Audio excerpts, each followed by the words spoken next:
ಐತಿಹಾಸಿಕ 116ನೇ ವರ್ಷದ ಬೇತಮಂಗಲ ಹೂವಿನ ಕರಗ ವಿಶೇಷ ದೃಶ್ಯಗಳು. ಕರಗದ ತವರೂರು ಎಂದೇ ಖ್ಯಾತಿ ಪಡೆದಿರುವ ಬೇತಮಂಗಲದ ದ್ರೌಪದಿ ದೇವಿ ಹೂವಿನ ಕರಗವು ಶುಕ್ರವಾರ ಅತ್ಯಂತ ಸಂಭ್ರಮ ಸಡಗರದಿಂದ ನಡೆಯಿತು. ಈ ಕರಗ ಮಹೋತ್ಸವದ ವಿಶಿಷ್ಟ ನೃತ್ಯದ ದೃಶ್ಯಗಳನ್ನು ನಿಮಗಾಗಿ ಇಲ್ಲಿ ಪ್ರಸ್ತುತಪಡಿಸುತ್ತಿದ್ದೇವೆ.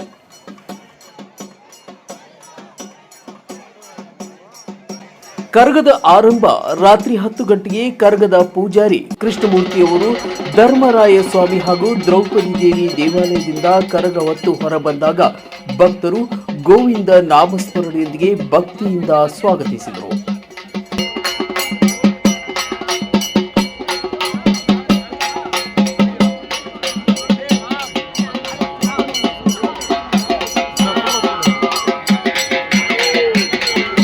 ವೈವಿಧ್ಯಮಯ ನೃತ್ಯ. ದೇವಾಲಯದ ಮುಂಭಾಗ ಹಾಗೂ ಪಕ್ಕದ ರಾಮನಾಥೇಶ್ವರ ದೇವಾಲಯದ ಬಳಿ ನಿರ್ಮಿಸಲಾಗಿದ್ದ ವೇದಿಕೆಯ ಮೇಲೆ ಸುಮಾರು 10 ನಿಮಿಷಗಳ ಕಾಲ ವಿವಿಧ ಭಂಗಿಯಲ್ಲಿ ನರ್ತಿಸಿ ಭಕ್ತರನ್ನ ಮೈಪುಳುಕಿಸುವಂತಾಯಿತು.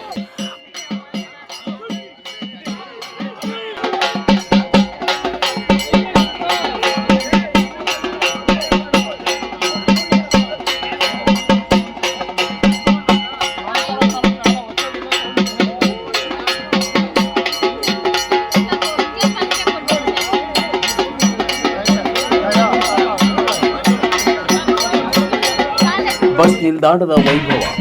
ನಂತರ ಗ್ರಾಮದ ಹಳೆ ಬಡಾವಣೆಯ ಮನೆಗಳ ಬಳಿ ಸಂಚರಿಸಿದ ಕರಗವು ಮುಂಜಾನೆ ಸುಮಾರು 4 ಗಂಟೆಗೆ ಬಸ್ ನಿಲ್ದಾಣದ ಬಳಿ ನಿರ್ಮಿಸಿದ್ದ ವೇದಿಕೆಯನ್ನ ತಲುಪಿತು. ಅಲ್ಲಿ ಪೂಜಾರಿ ಕೃಷ್ಣಮೂರ್ತಿಯವರು ತಲೆಯ ಮೇಲೆ ಹೊತ್ತ ಕರಗದಮ್ಮನನ್ನ ವಿವಿಧ ರೀತಿಯಲ್ಲಿ ತಿರುಗಿಸುತ್ತಾ ಅದ್ಭುತವಾಗಿ ನರ್ತಿಸಿದರು. ಸಂಜೆಯಿಂದಲೇ ಕಾದು ಕುಳಿತಿದ್ದ ಸಾವಿರಾರು ಭಕ್ತರ ನಿರೀಕ್ಷೆಗೂ ಮೀರಿ ಪೂಜಾರಿಯವರು ಕುಳಿತು ಮತ್ತು ಮಲಗಿಯೂ ನೃತ್ಯ ಪ್ರದರ್ಶಿಸಿದರು.